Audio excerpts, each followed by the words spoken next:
Good morning मित्रांनो, माझं नाव स्वप्नील गुरव आहे. मी एक कॉस्मेटिक शॉप रनिंग करतो. काय काय ना अशा गोष्टी होऊन जातात की तुमचं ना माइंडसेट एकदम चेंज होऊन सडनली चेंज होऊन जातो.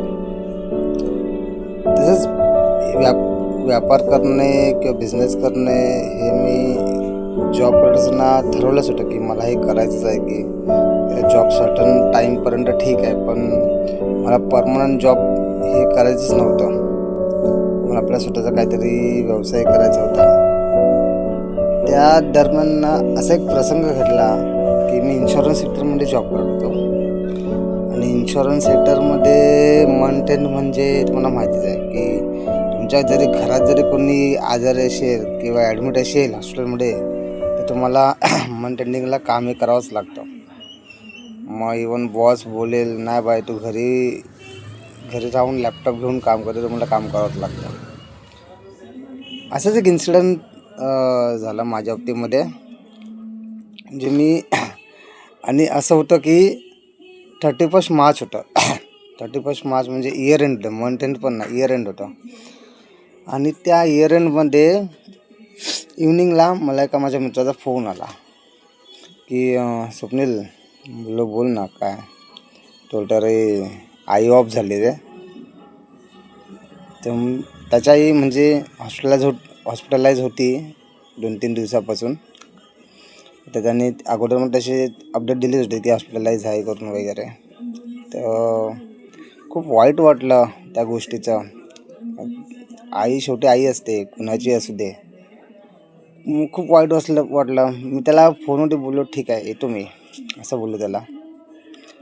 म्हणजे बघा ना, म्हणजे असं आपले मित्र असे आहेत की ज्याची आई ऑफ झाली त्या स्वतःनी म्हणजे क्लोज फ्रेंड होता, असं का नाही की एकदम. आणि मी विचार केला बॉसला सांगू तरी काय, कारण की होता 31 मार्च इयर एंड, इव्हनिंगचे टाईम होता. 7-7:30 वाजले होते. आणि इयर एंडमध्ये कसं होल नाईट होते. इन्शुरन्स सेक्टरमध्ये जर तुम्ही बघितलं ना, तर होल नाईट तुम्हाला काम करावं लागतं. तर तरी डेअरिंग करून गेलो बॉसकडे. बॉसला बोललो सर असं असं झालं आहे, तर मला जायचं आहे. तर माझा बॉस बोलला मी माझ्या बॉसला विचारून सांगतो, कारण की बघ तुला पण माहिती आहे 31 मार्च आहे. मी बोललो हो सर, त्या सर्व गोष्टी मी ॲग्री करतो, मला सर्व माहिती आहे. इवन मी किती वर्ष 10-12 वर्षापासून मी इयर एंडिंग करतो, मंथ एंडिंग करतो, मला सर्व गोष्टी माहिती आहेत. पण बोलले बघा सर, मित्राची आई ऑफ झाले, जावं तर मला लागणार. तर बोलला की ठीक आहे मी विचारतो सरांना, मग त्याच्या बॉसला विचारतो आणि मग सांगतो. म्हणतो तो आला माझ्याकडे आल्याच्यानंतर बोलला की स्वप्नील नाही, बॉस नाही बोलतोय, इयर एंडिंग आहे, नाही जाऊ शकत. त्या क्षणी माझ्या असं मनामध्ये आलं ना की आत्ताच्या जॉबला लात मारून जावं. जॉबला. पण ना मी विचार केला यार, त्या दिवशी मी खूप हताश झालो. मी मग शेवटी दुसऱ्या दिवशीच गेलो त्याच्या इकडे त्या मित्राला भेटायला. त्या रात्री मला पॉसिबल झालं नाही. त्याला मी शेवटी बोललो जाऊन सॉरी यार, जॉबमध्ये नाही जाता आलं. पण मी ठरवलं यार, लाईफ आपल्याला एकदाच भेटते, पुढे भेटेल नाही भेटेल सांगू नाही शकत, पण एकदाच भेटेल. म्हणजे त्या लाईफमध्ये पण जर आपला रिमोट कंट्रोल जर आपल्या बॉसच्या हातामध्ये असेल ना, तर मग ती लाईफ जगण्यामध्ये काय व्हॅल्यू नाही. खरं सांगतो बघा, तुमच्या पण लाईफमध्ये असे, माझ्या लाईफमध्ये असे खूप प्रसंग आहेत 10-12 वर्षाच्या जॉबमध्ये. पण त्यातला हा एकदम वर्स्ट लेवलचा होता की त्याने मी ठरवलं नाही बाबा यार, मी माझ्या लाईफचा रिमोट कंट्रोल आहे ना, तो माझ्या बॉसच्या हातामध्ये नाही देणार, तो माझ्याच हातामध्ये असला पाहिजे. कारण की श्वास माझा आहे, मी जगतोय, आणि तो चालवणारा कोण दुसरा व्यक्ती असेल तर ती लाईफ जगण्यात काय अर्थ आहे. आम्हाला मित्रांनो बघा, विचार करा, जॉबमध्ये ह्या प्रत्येकाच्या लाईफमध्ये असे अनुभव आलेले आहेत. हे मी डेफिनेटली तुम्हाला सांगू शकतो. तुम्हाला कोणती अर्जन्सी असेल, तर घरी कोण ॲडमिट असेल, तर तुम्हाला जॉबवरती जावं लागतं. घरच्यांचं काय नाही, कोण फ्रेंड सर्कलमध्ये तुम्हाला लक्ष देता येत नाही, काय नाही.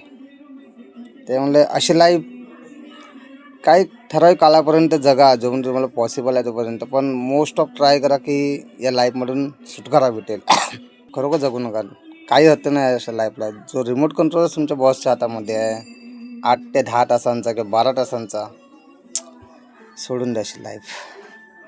सो मला हेच सांगायचं होतं की बिझनेस करा. त्यामध्ये तुम्ही तुमचे ओनर तुम्ही स्वतः असता आणि तुम्ही तुमचे नोकरही स्वतः असता. तुम्हाला छोटी छोटी कामंही करावी लागतात बिझनेसमध्ये, जी तुम्ही कॉर्पोरेट लाईफमध्ये जर नसेल केली. फॉर एक्झाम्पल मी सांगतो, शॉप ओपन केल्यावरती बाहेरचा केस कचरा काढणं, त्याच्यानंतर शॉपमध्ये फ्लोअर क्लिनिंग करणं, अशी छोटी छोटी कामं पण तुम्ही करा. त्यात आनंद भेटतो, स्वतःच खूप आनंद भेटतो कॉर्पोरेट लाईफपेक्षा, खरोखर. सो मला हे सांगायचं होतं की व्यवसाय करा, नक्की व्यवसाय करा. हर एक मराठी मुलांनी व्यवसाय केला पाहिजे. व्यवसाय क्षेत्रामध्ये आलंच पाहिजे. आपला रिमोट कंट्रोल तुमच्या स्वतःच्या हातामध्येच ठेवा, ना की तुमच्या बॉसच्या. Thank you very much.